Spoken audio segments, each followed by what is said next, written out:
Hello, everyone. I am so happy to welcome you to today's webinar. My name is Dan Kaplan, Director of Content at Siemplify, and boy, do we have a good one for you today. The topic is ransomware. And just in the past few days, if you just Google around, just in the past few days alone, the names of high-profile ransomware victims have included the Toronto subway system, the National Rifle Association, and yes, even my birthplace of Middletown, New Jersey. Maybe not high profile to you, but certainly to me.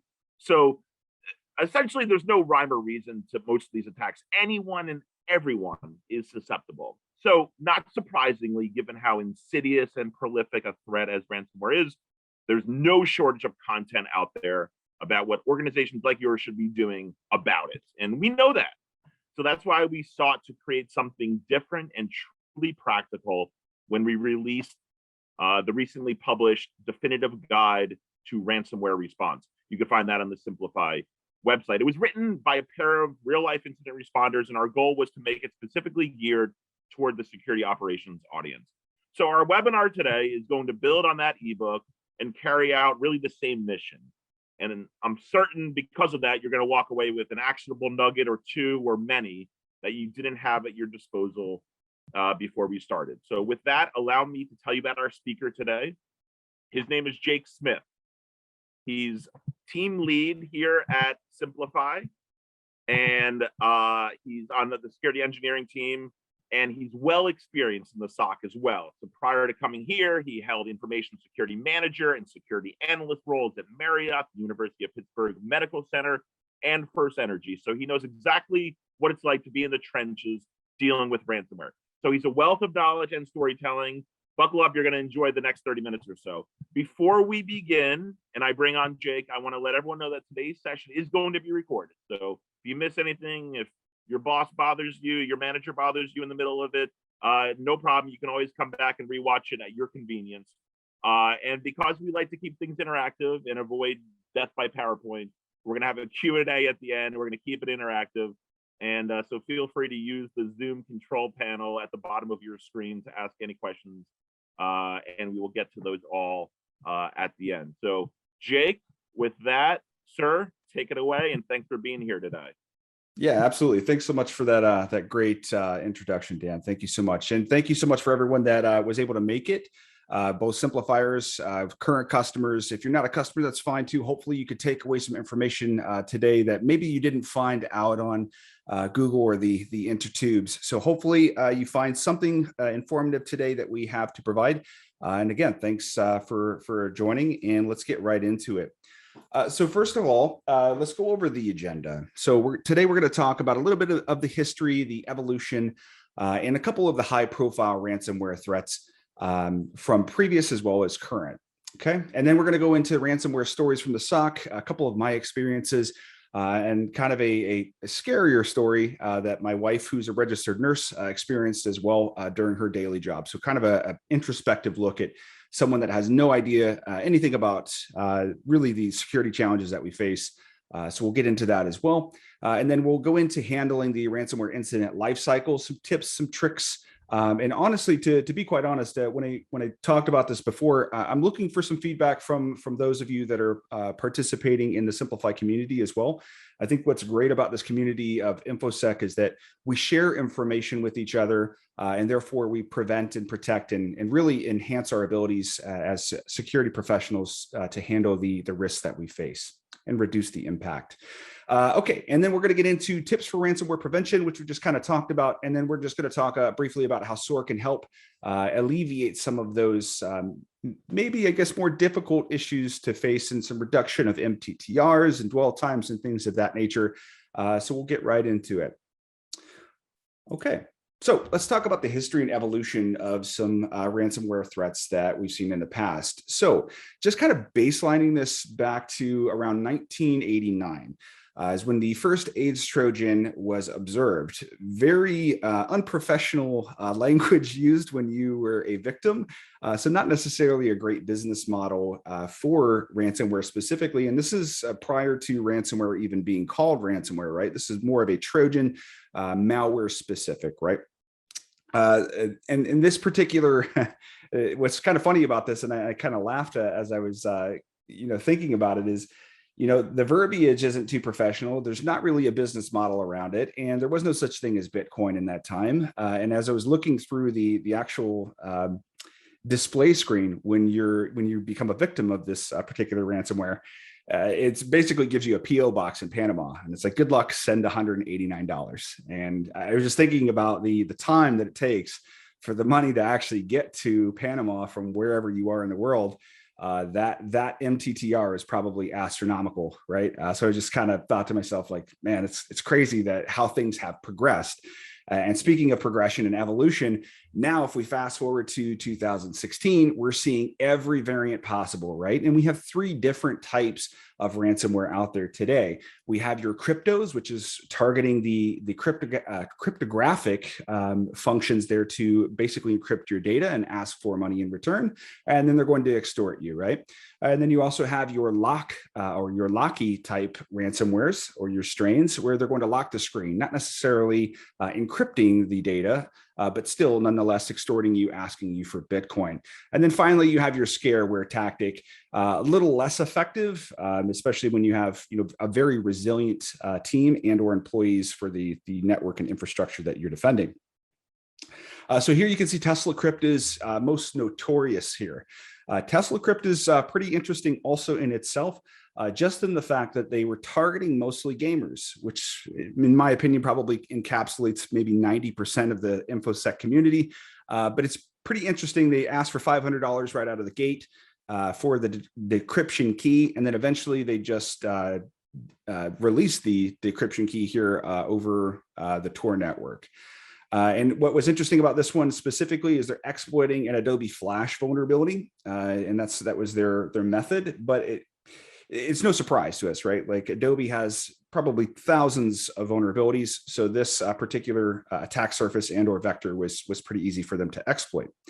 And then if we look at the costs, right, over time, obviously this is going a very lucrative business, and that actually brings me to my next point. I think what I find interesting about ransomware is not necessarily the polymorphism and the different variations of strains that we see today. I think it's really the business models, and they run their business models, these APTs or script kiddies, if you will. They run their business model much like a product company. They develop their product or the malware, and then now they're starting to sell it as a service. So now you don't have to necessarily understand how to build a binary in order to exploit or actually deploy your ransomware and create victims. But now you can simply just purchase that as a service and you can deploy it, which makes it extremely lucrative for the author. So I think that's the most interesting piece here. Now, I did read somewhere else. I think these numbers are pretty close, and I anticipate, in terms of the global ransomware costs, I anticipate that this is actually going to be exponentially faster than 2031. Where you see that 265 billion mark. I anticipate personally, just a guesstimation here, but I anticipate that it's going to exceed the $1 trillion mark sooner than this. But who knows, right? Okay, so when we get into my experiences, right? So first of all, before I even saw the first incident here with ransomware involved, my wife, who's a registered nurse, worked in a hospital system and was dealing with patients on a certain floor within the hospital. And I got a text at work. I was sitting at the SOC, and she said, "Hey, what does this mean?" And it was literally the screenshot she sent in the text was the WannaCry decryptor that you see here. And I just, my jaw hit the floor, because this was a competitor of ours, the hospital SOC that I was working at the time. And as soon as I turned my phone around and showed the entire SOC what was happening, just everyone was like, wow, that's terrible. Come to find out later, they were only using antivirus, which I think all of us on this call are aware of isn't necessarily the best solution, because you're playing whack-a-mole, especially with polymorphic versions or strains of ransomware or malware in general, rather than dealing with the behavioral analysis processes and sub-processes that are spawned. So I thought that was pretty interesting. By the way, they didn't have any backups, so they actually had to go back to bare bones. And I even hate saying bare bones. It gives me anxiety just mentioning bare bones, because it just indicates that you didn't take the time to strategically plan and line up your backups to deal with ransomware or any other catastrophic event. So my personal experience, if we just back up a little bit, the first time that I had seen WannaCry was when I was working in a very large healthcare SOC, like I kind of mentioned just a moment ago. However, there's some interesting challenges when you're dealing with a sector-specific security operations, your procedures, and some bureaucratic red tape, right? And even with healthcare specifically, we're dealing with life and limb. So we're dealing with IoT devices, medical devices that are connected to human beings. So the response is a little bit different, right? Because I can't just go and automate quarantine or even a manual quarantine or isolation of that machine because it could be connected to a human being. So there's other elements at play here that make it a unique challenge for us to actually respond in an efficient and an effective way to prevent the spread. Now, I mentioned here that ransomware that keeps on giving is WannaCry, simply because the mechanism here, we have a worm-like or lateral horizontal function or mechanism in this particular ransomware strain that makes it very difficult to segregate from the rest of the network and all of the endpoints that are on that network. So this one's pretty interesting. Now, we also, at that time, we didn't have a very high head count to begin with. There were 7 analysts dealing with over 200,000 endpoints across a multi-geographic network that was federated. So it's very, very difficult for us to as a team to collectively respond to these things. I think we were, at the time, we had our correlation searches and our SIM pretty finely tuned to the point where, we could reasonably get 200 alerts between the 7 of us and get through those each day, but still astronomical amount of alerts. And when I say burning the midnight oil, when I first encountered ransomware, obviously it was a high visibility incident. And we had basically on call. So myself and another incident responder, we split the shift. So he and I would basically take 12-hour shifts, contacting asset owners, watching our EDR solution, looking for more indications that this particular endpoint or endpoints in general in our environment were coming in contact with this strain. And then I come to patch, and you probably heard this over and over and over again. But the thing about patching is, at the time, it's like we know as security professionals, we know that things need to get patched. But again, we run into red tape, especially when it comes to asset owners. They don't want to patch where there's some reason why they can't apply this critical patch. In this case, we're talking about the SMBV1 vulnerability through the Eternal Blue exploit. Thanks, NSA, for that one. We're dealing with some very difficult, I guess, roadblocks, if you will, when it comes to the incident response lifecycle, patching being one of them, right? Like critical patches that we know about that have been released for years at this point, they're not being applied. And it's not, in my opinion, it's a little bit of both, right? We need to prioritize based on what the vulnerability management team is looking at and their objectives, but the SOC is on the other side of the fence saying, no, hey guys, this is really pertinent and we're seeing threat intelligence that's letting us know this is on the rise. And then when you start seeing the exploit or these vulnerabilities being exploited in your EDR solution, it only causes for more panic from the SOC personnel. And then case management and capturing of learnings. This is something that I learned really, really early on in my SOC or my InfoSec career. Case management is a nightmare if you don't have the right solution. What I mean by that is everything's manual. Like you're lucky if you get, a Word license or an Office license to put, your timestamps and your actions in a Word document. So it's very difficult for us to capture those learnings along the way in order to strategically, approach our controls, et cetera, to prevent this in the future, let alone just capture, what had happened during that time frame. And then automation was quote unquote at that time on the roadmap. So we were looking at potential SOAR solutions. Before SOAR was a thing, I was the scripting individual in the Security Operations Center. It's the old school SOAR, if you will. And it was really on the roadmap, right? And so we didn't really have that particular response capability to really help leverage and really replace the triage portion of that and present the data that was necessary to call something an incident or just mark it as benign. So very, very difficult for us in that particular Security Operations Center. Okay, moving on. Okay, so handling the ransomware incident lifecycle. So I won't bore you with every single bullet point here, but I do want to take a couple of what I feel is some of the pertinent points here. And so maybe some things that aren't really talked about explicitly when you're dealing with ransomware. First of all, you probably heard take backups, right? All the time. Take backups. That makes sense, right? But what I don't hear talked about a lot is the fact that you must validate those backups, right? Like, what good is a backup if you are infected with ransomware and you can't effectively deploy that backup and become operational? And then the second piece to that is storing it off the network. What good is a backup if it's encrypted as well? So those 2 points I think are pertinent for response here. And really, I put it in the preparation phase because it should take place way before the incident even occurs itself. So it probably even could be outside the preparation in its own category. But that, I feel like this is probably the most important piece here. And the best strategy here for attacking is a great defense. And that's really how I think about this. Now, we all know that we need a response plan. So whether you're following PySurl or you're following something like NIST 861, just make sure that you have a plan in place. And it doesn't have to be perfect. It doesn't have to be, a framework that's out there that's popular. Both the SOCs that I worked at had a very homegrown process, which I find to be quite common today also with many customers that I deal with when we start to build out automation playbooks. But it doesn't have to be perfect, but you need a plan regardless, because the failure to plan is obviously to plan for failure. So just make sure that you have a plan in place. I don't really hear recovery time objectives and RPOs or recovery point objectives talked about a lot.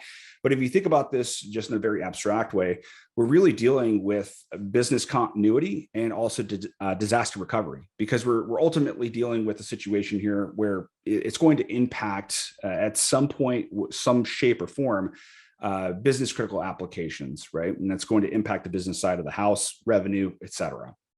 Okay, just moving into contain real quick.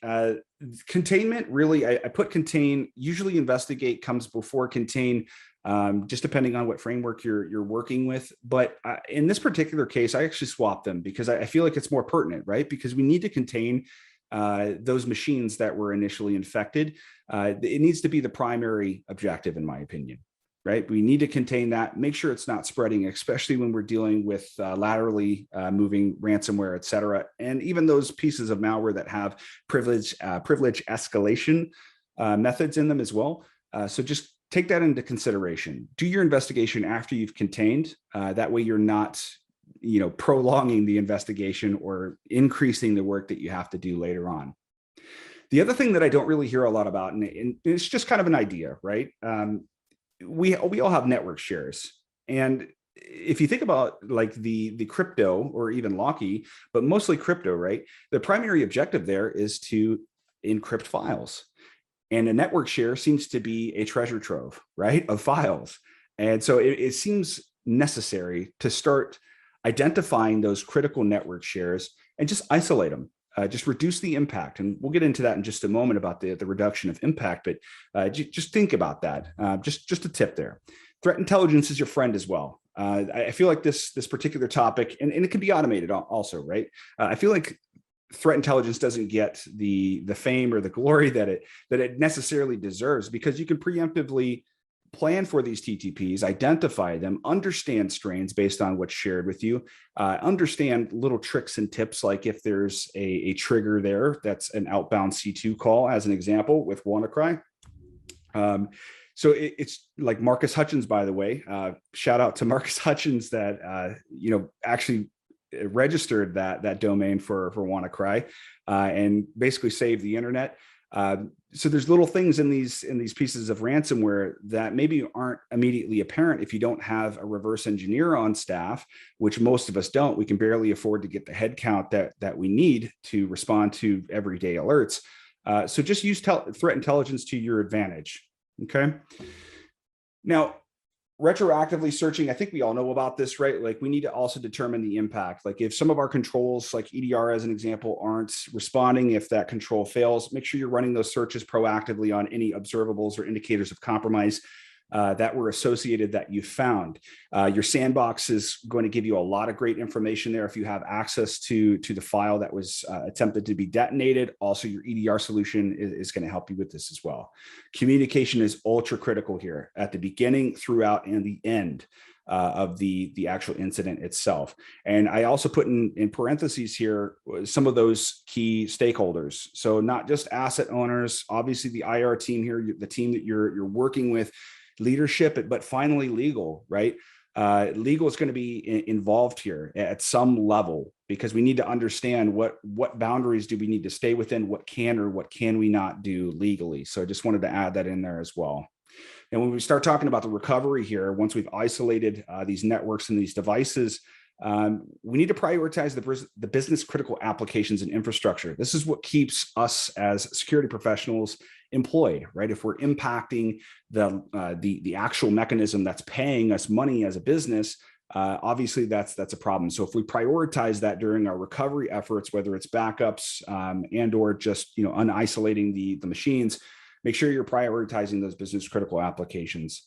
Also, just as part of learning here, before you power off a machine, if you have the capability, if you have volatility, maybe a Fred's device out there, make sure you're capturing RAM, guys. Like, RAM is so important. You can't lie with RAM. It's literally the true source. You can't hide anything in RAM either. It is the end all be all for not just ransomware, but attacks in general. And then pay or not to pay. This one's always a hot topic, right? And I'm not going to say whether you should or shouldn't pay, but just some food for thought, because I've heard both sides of the story. To pay, right? Some businesses don't. Let's say you didn't take backups or your backups failed. There's no other way to grab that data, right? To retrieve your data. It might be in your best interest to pay, right? Just food for thought.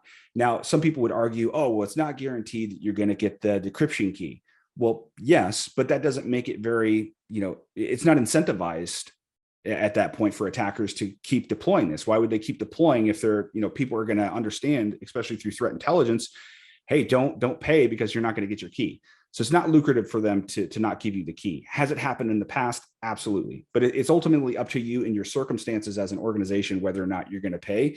Obviously, don't pay if you have backups that work. That doesn't make any sense. But be prepared also. Like, if you know that you don't have backups, or you know you're within that scope and you understand the risk of an incident like this, just make sure that you are prepared with a Bitcoin wallet, as an example. Just be prepared either way. But I'm ultimately not going to say whether or not it's right for you to take that either step, really. Okay. And we'll talk about the last point here also in the recovery. And I think it's one of the most important steps in recovery also, because you need to audit, right? You need to inspect what you expect out of your controls, and then to really start to build out a strategic mind frame around how to tackle these things, because we really live in a cat and mouse game here with attackers. They're constantly developing new TTPs, learning new ways to exploit certain vectors. So we need to be on the same mindset, the same train of thought here. And we'll get into that a little bit later here. So some tips for the prevention piece, right? So just in general, I wanted to list this because it was released not too long ago. So NIST released the IR 8374 special publication for incident response related to ransomware specifically. So feel free to reference that. I think there's some great information there, a little vanilla, but that's okay. The framework itself, I feel like is sufficient, especially if you have nothing. And if you came from a SOC like myself, we're literally scrapping for any and everything in terms of information, tools, et cetera.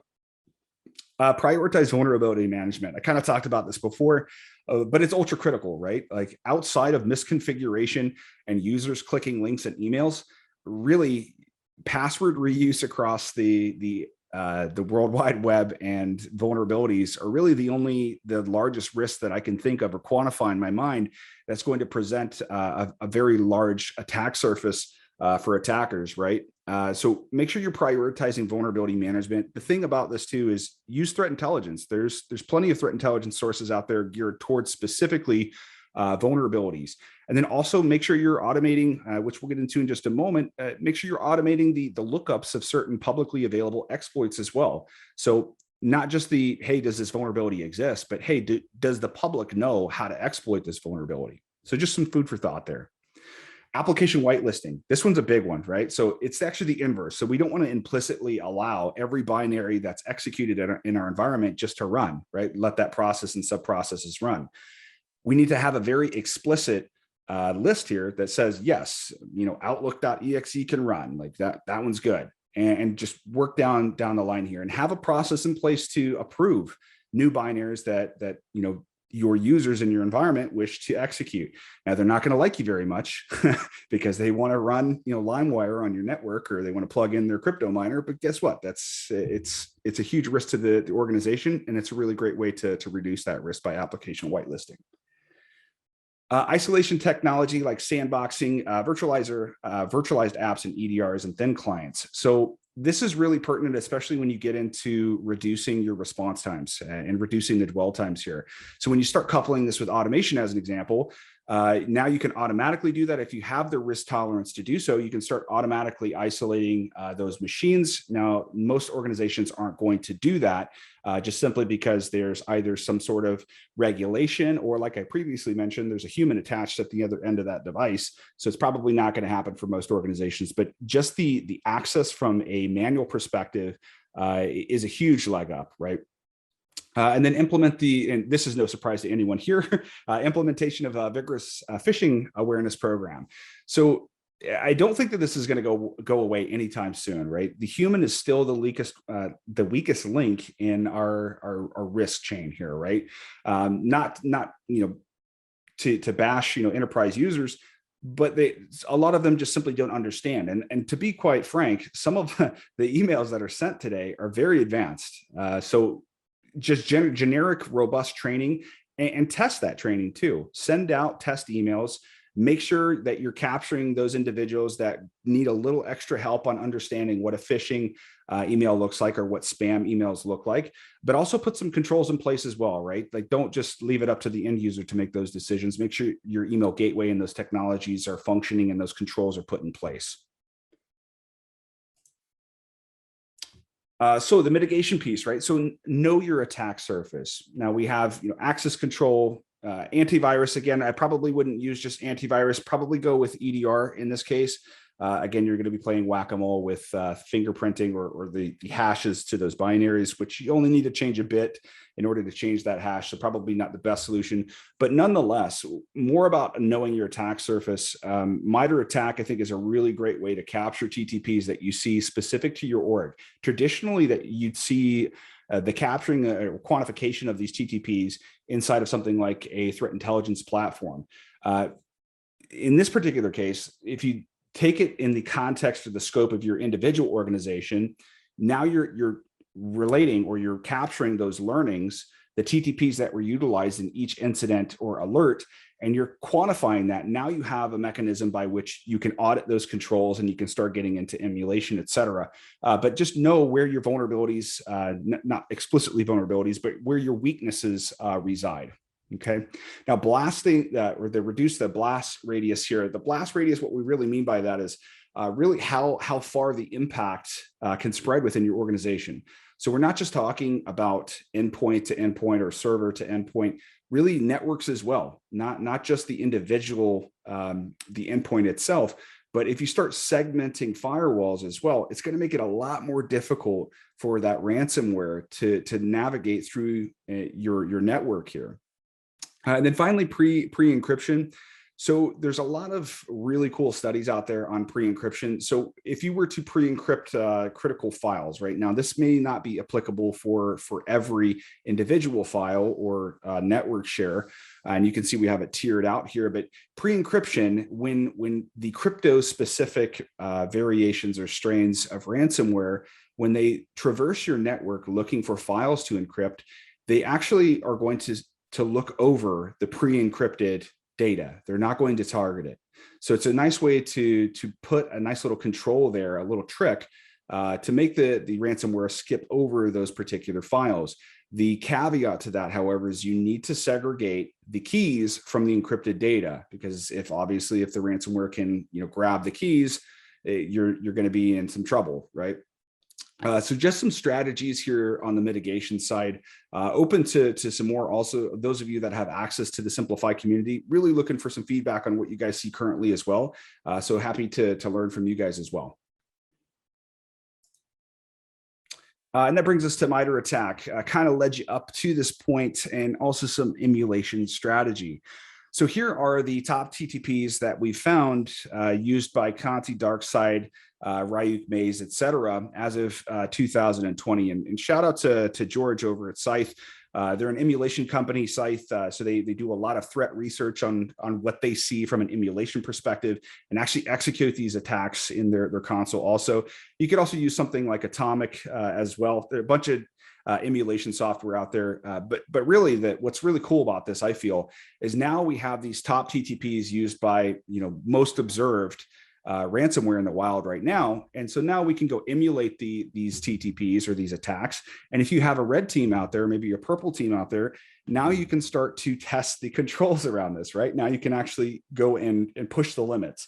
Can an attacker exploit, whatever the vector is that we're dealing with, and can they properly execute these TTPs? And I think the most interesting one that stands out to me here is valid accounts. It's no surprise, right? Enterprise users using their creds, their domain creds, all over the internet. Facebook.com, cool. I'm going to use my enterprise credentials here. No way anybody's going to grab those creds. It's safe. I have a complex password. Surprise, all of a sudden you see that on your threat intelligence feed. If you have like a brand monitoring as an example, you see that as compromised credentials report. And you're like, wow, this is interesting. And it just so happens to be a common TTP that's used by ransomware. So just really interesting. The second one that I want to touch and then we'll move on is the execution here. PowerShell. This one stood out to me the most because obviously attackers don't need malware nowadays in order to execute payloads, right? They can pull that down in the second stage. They're living off the land here. They can cmd.exe, not really as robust, but now you start getting into PowerShell, you have this whole tool. You could even script the whole thing if you knew PowerShell well enough. You create your .ps1 and you're off, right? You can actually launch those attacks with PowerShell with tools that are already existent in your environment. So start putting some controls around this. Should Tim from accounting be executing PowerShell? Probably not. So start monitoring for that. So there's some ways that you can start to circumvent this. And really what I want to really instill, and maybe the biggest nugget that I'd like you to take away with today is, we as InfoSec individuals need to start thinking more strategically. So we see a lot of content on the internet, also, our standard operating procedures, but it's rare for us to sit down as a team and say, okay, what do we need to do strategically? What's the next thing that we can predict based on the data that we're seeing or the TTPs that we're seeing? What's the next thing that we can predict, test the controls to prevent the potential incident from happening? So this is a great way to approach that, in my opinion. But again, really looking for some feedback from you guys on what you have done to apply a strategy rather than just following, the traditional IR and or control implementations. Detection. This one's pretty straightforward, right? We know that we can detect the vanilla flavors of various malware and or ransomware. We also have tools at our disposal like sandboxes, like your Cuckoos out there, that can also give us some of those IOCs or observables as well. And then also rare executions of processes, DLL scripts, etc. Now, this is more of a customized version, right? So maybe ransomware as a service, and this is probably happening today. When you get let's say I purchased that piece of ransomware, right, as a service, there could also be a mechanism there that changes that hash so that way I get a higher fidelity that I'm going to actually be successful in encrypting my files, as an example. Just an example of custom malware there. And this isn't anything new, right? We know that custom malware creates unique signatures. You have a little bit of lead time before threat intelligence gets out there and the word spreads among communities that this piece of custom malware is targeting their organizations and or just spray and pray delivery through spam.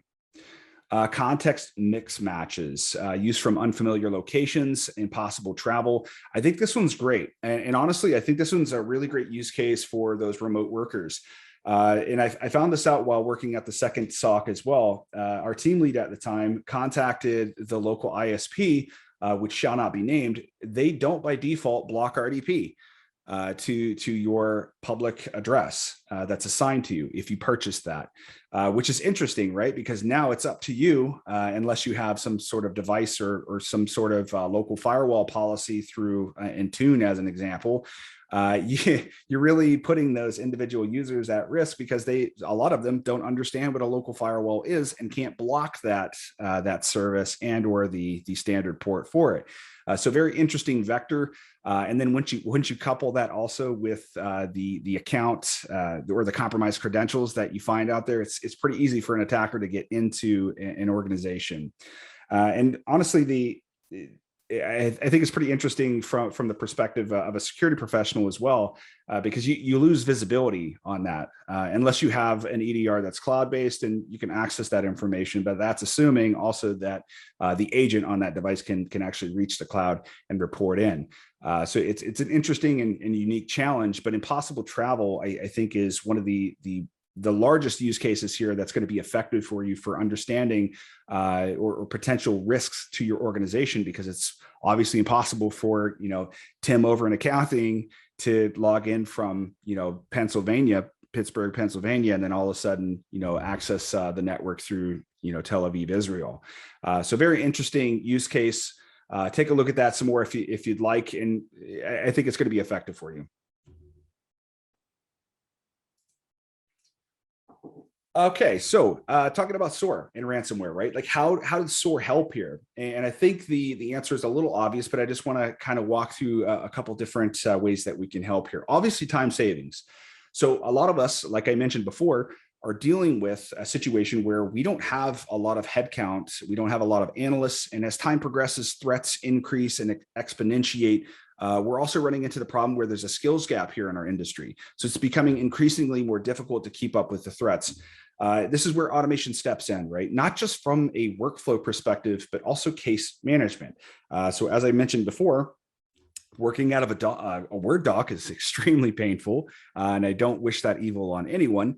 But being able to automatically capture the workflows, the happenings, the timestamps, those involved tasks, etc., in one consolidated place and have a one-click button to export it for the CISO or key stakeholders in the org, I think is ultra impactful. And obviously your reduction of dwell times and MTTRs are going to drastically decrease because no one here can click faster than a CPU can operate or RAM can operate, right? Like machines are much faster. Now, I do want to say, having said that, I don't think that humans are ever going, specifically the analysts, I don't think we're ever going to get away from, being involved in this process. So we have to inspect what we expect from all of our tools, and SOAR is included in that, right? Auditing our playbooks, auditing our workflows, enhancing those playbooks as well, making sure that we're measuring those efforts and holding them accountable. Comprehensive as well. So it's not just one particular use case, right? So most of your SIMs, your EDRs, they're going to have a multitude of event types, a multitude of alerts, and you need a solution that's going to address all of those, right? Ingest them, automate your workflows, present the information in a way that makes sense to an analyst, so that way they can make a decision. Is this benign, or do I need to declare an incident? And that kind of leads me into empowering as well. So something that I really think sets a platform apart from others is context. And I think it's one of the more difficult pieces to capture in tools also, is gaining that context. And also, how are other alerts actually involved with one another? So actually seeing the full scope of the threat or the incident is very difficult. So I think that the SOAR solution that you go with needs to provide not just alerts that are correlated, but also the contextual graphical interpretation of how that particular threat occurred, and also over time how that played out.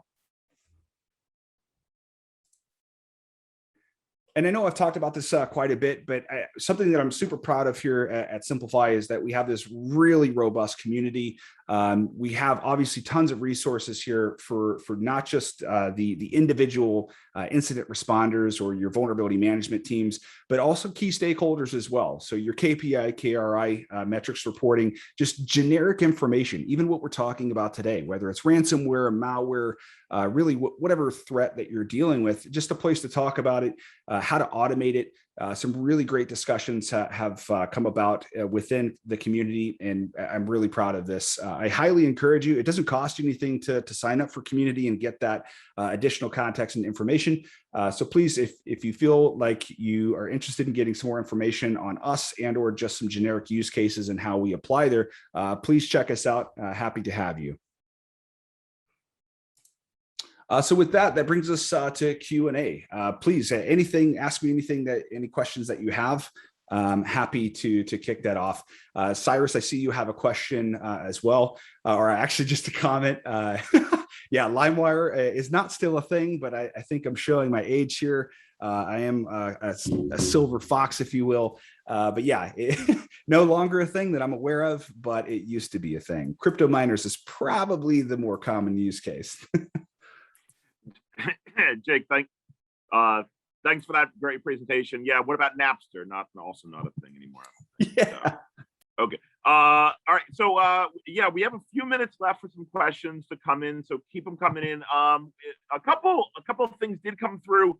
One is specific to advice around dealing with third parties in ransomware. I know that that's a big vector, right?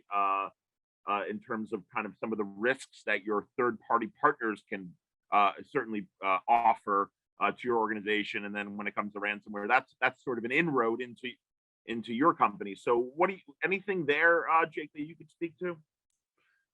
Yeah. So when it comes to third party and or really I think it comes down to assessments, right? Like what do you guys have in place today that could prevent this at your level, and just inspecting that supply chain in its entirety, right? And I think threat intelligence can help just a little bit with this, maybe not the full solution, but really make sure that you're auditing those individuals within your supply chain, those third-party vendors. Make sure that they have some sort of risk mitigation involved, whether it's making sure their code is hygienically up to par. Make sure that they have some sort of mechanism by which they're also validating that the tools that they're supplying to you and or technologies they're supplying to you, that the risk is reduced at that level. I know that you can't really control a lot of that, right? Especially if we look at like SolarWinds as an example. But really, if the risks were mitigated at that level, it's not going to trickle down. So my suggestion is put a plan in place to have a robust review process for those third-party vendors set in place. So that way, when you start evaluating new technology, you have a framework that you can reference, and that way you can make the best decision, especially when it comes to reducing risk to your org. Yeah, do your due diligence, certainly. Let me ask about soft skills. I'm seeing that more and more about SOC teams, needing to really lean on their soft skills, because a lot of the work they do touches so many departments within the organization right nowadays. And I'm guessing that ransomware is certainly a lightning rod topic, right? It's something that both proactively other teams and departments are asking and thinking about, and then of course reactively when something does happen. So any advice there, just in terms of like how SOC teams need to be collaborating, maybe both before and after an attack, both with like the IT and the dev side, but also maybe the general population as well?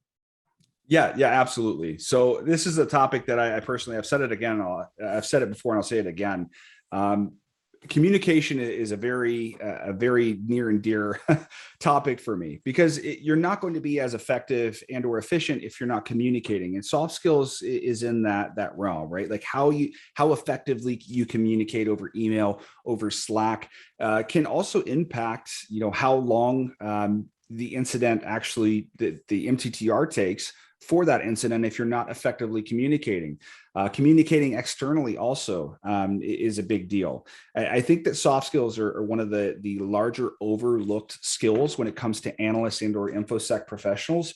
And it's something that I highly advocate for, especially when you're dealing, you're giving a report on that incident, whether it's ransomware or some other incident. When you're giving a report verbally, so your social speaking skills to key stakeholders, executives, the CISO, et cetera, I think it makes a more impact, and it makes you more effective as an infosec professional. And really, some of it comes, like with me personally, I come from a military background, so I wasn't, very great at writing. It wasn't my number one go-to. But I think over time, some of it just kind of came naturally to me, like just from a personal perspective. But I think we have some guides out there, also some information on the Siemplify side on how to become more effective in your communication skills, whether it's external teams or your internal teams. And I think it's ultimately a key here for becoming a successful infosec professional. Yeah, if you check out the Siemplify blog, our one of our most recent posts laid out a pretty good template for communicating from the SOC to the greater organization.